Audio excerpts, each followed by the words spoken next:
आज के इस लेक्चर में हम लोग डिस्कस करेंगे स्पिरिट लेवल क्या होता है, कैलिनोमीटर क्या होता है और एंगल गेज क्या होते हैं, और एंगल गेज का सेटिंग हम लोग कैसे करते हैं किसी भी न्यूमेरिकल को बनाने के लिए, उसमें एडिशन कैसे करते हैं और सब्सट्रैक्शन कैसे करते हैं। So start with spirit level.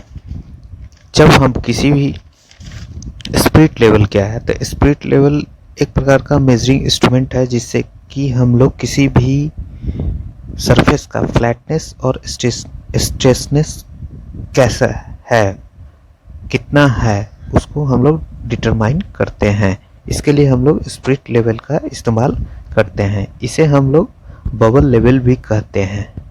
इसमें क्या होता है, एक ब्लॉक होती है जिसके बीच में स्पिरिट डाली रहती है। यह एक हॉरिजॉन्टल बेस्ड इंस्ट्रूमेंट होता है जिसमें कि बबल्स एक ग्रेजुएटेड स्केल के सेंटर में होता है। जब हमारा स्केल के सेंटर में बबल्स होगा तो हम कह सकते हैं कि जो लेवल है मेरा फ्लैट है, यानी कि स्ट्रेटनेस है और फ्लैटनेस भी है। अगर मेरा बबल्स सेंटर में ना होके लेफ्ट और राइट हो जाएगा तो हम कह सकते हैं कि हमारा जो पोजीशन है वो फ्लैटनेस, सरफेस का जो पोजीशन है वो फ्लैट और स्ट्रेसनेस नहीं है। जब हमारा बबल्स अब इस साइड में एक स्पिरिट लेवल को, इस स्लाइड में हम एक स्पिरिट लेवल को शो किए हैं जिसका मेन कंपोनेंट्स के बारे में भी हमने लिखा है। अब हम लोग दूसरा एक कैलिनोमीटर के बारे में डिस्कस करते हैं। तो यह भी एक प्रकार का स्पिरिट लेवल है, बट इसका उपयोग हम लोग एंगल को मेजर करने के लिए करते हैं।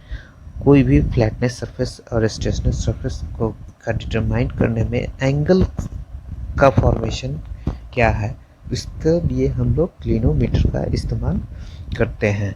यह भी एक प्रकार का एंगल मेजरिंग इंस्ट्रूमेंट है। इसके द्वारा हम लार्ज एंगल का मेजरमेंट करते हैं, जैसे कि एक पैर की ऊंचाई क्या है, और जब हम ज़मीन से इसे देखते हैं तो कितने डिग्री के एंगल पे हम देख रहे हैं, इसके लिए हम लोग इसका उपयोग करेंगे क्लिनोमीटर का। इसके द्वारा हम लोग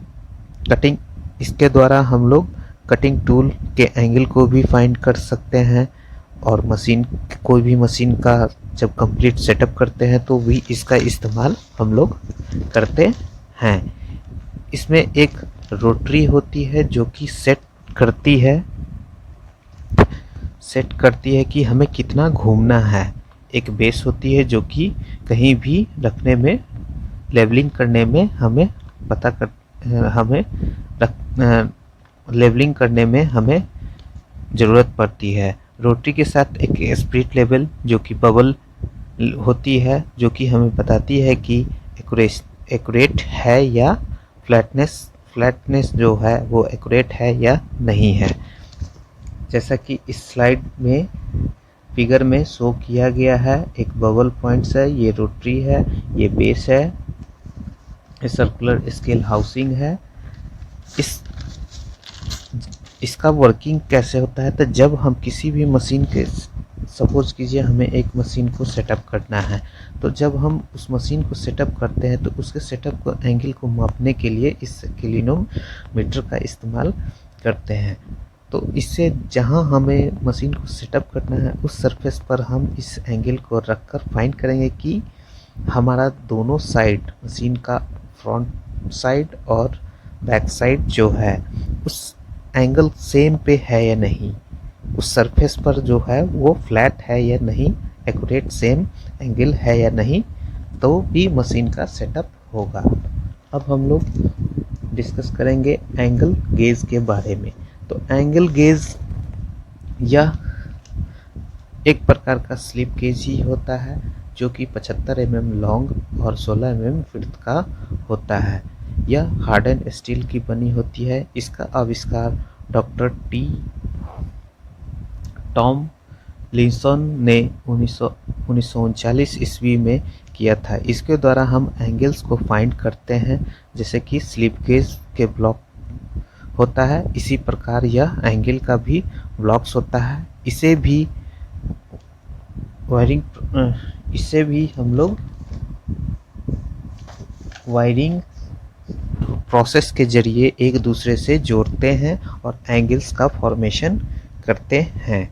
इसका मेनली दो प्रकार के गेजेस होते हैं, एक मास्टर एंगल गेज, एक टूल रूम एंगल गेज। तो master angle gauge they also refers to the laboratory standard. They are most expensive and have the accuracy of ±1/4 second. यानी कि मास्टर गेजेस का उपयोग हम लोग लेबोरेटरी स्टैंडर्ड में करते हैं और इसका जो है यह काफ़ी ज़्यादा महंगा होता है और इसकी एक्यूरेसी जो है वो 1/4 सेकेंड की होती है। टूल रूम एंगल गेज क्या होता है? तो टूल रूम एंगल गेज एक प्रकार का मास्टर एंगल गेज होता है जो कि हम लोग टूल रूम में इस्तेमाल करते हैं। यह भी काफ़ी महंगी होती है और इसकी भी एक्यूरेसी जो होती है वो 1 सेकेंड की होती है।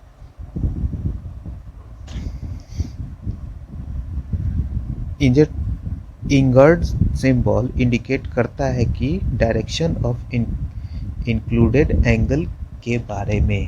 यहाँ जो है हमारा ये सिंबल जो है हमारा इंडिकेट करता है कि हमारा एंगल किधर है। अब इसमें डिग्री, मिनट और सेकंड तीनों में हमारा ये एंगल गेज होता है। अब हम एंगल्स के एडिशन और सब्सट्रैक्शन के बारे में कुछ जाने। उससे पहले हम लोग इसका यूज़ कहाँ कहाँ किया जाता है उसके लिए हम लोग थोड़ा जान लें। तो इसके लिए हमें तुरंत यानी कि quick measurement of angles between two surfaces, दो सरफेसों के बीच के एंगल्स को मेज़र करने के लिए हम लोग एंगल गेज का इस्तेमाल करते हैं। उसके बाद हम लोग टॉलरेंस एंगल में कितना टॉलरेंस है उसको मेजरमेंट करने के लिए एंगल गेज का इस्तेमाल करते हैं।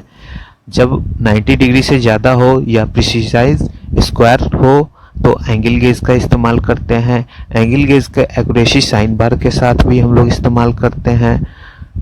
ट्रिग्नोमेट्रिकल फार्मूला को भी ड्राइव करने के लिए हम लोग एंगल गेज का इस्तेमाल करते हैं। हम लोग अब एंगल गेज से एडिशन कैसे करते हैं और सब्सट्रैक्शन कैसे करते हैं। तो एडिशन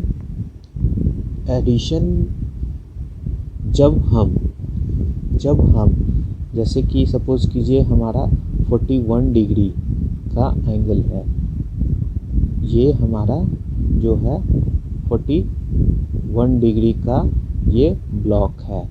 अब इसमें हम लोग क्या किए, ये हमारा एंगल जो है 41 डिग्री का है।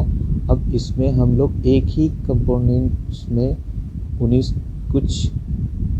कुछ और एंगल को जोड़ दिए जो कि हमारा ये सपोज कीजिए 9 डिग्री का है। तो ये जो साइन है ये दोनों साइन एक ही डायरेक्शन में होगा तो ये मेरा एडिशन कहलाएगा। और जब हमारा जैसे कि यहाँ इस फिगर में बताया गया है, ये इस फिगर में शो किया गया है, ये दोनों जो है एक ही साइन में एक ही डायरेक्शन में हैं तो ये मेरा एडिशन है। यानी कि ये ब्लॉक 41 और ये ब्लॉक 19, तो ये टोटल एंगल जो होगा हमारा 60 डिग्री का हो जाएगा। अब हम लोग सब्सट्रैक्शन के बारे में जाने। सब्सट्रैक्शन में क्या होता है, जब हमारा जैसे ये हम लोगों ने 49 का लिया था, 41 डिग्री का लिया था और इधर से ही हम लोगों ने क्या किया, अपोजिट डायरेक्शन में हम लोगों ने इसका 9 डिग्री का कर दिया। यानी कि एक एंगल हमारा इधर शो कर रहा है और एक एंगल हमारा इधर शो कर रहा है, तो दोनों एंगल का डायरेक्शन क्या है, अपोजिट है, तो ये मेरा सब्सट्रैक्शन कहलाएगा। तो यानी कि 41 डिग्री माइनस ऑफ 9 डिग्री यानी कि हमारा टोटल 32 डिग्री आया। तो ये हमारा सब्सट्रैक्शन और एडिशन ऑफ एंगल गेजेस होगा। जैसा कि इस फिगर में बताया गया है, एक न्यूमेरिकल है build an angle of 57 degree 34 minute 9 seconds. तो इस फिगर के माध्यम से हमारा बताया गया है। और दूसरा न्यूमेरिकल है हमारा 102 डिग्री 8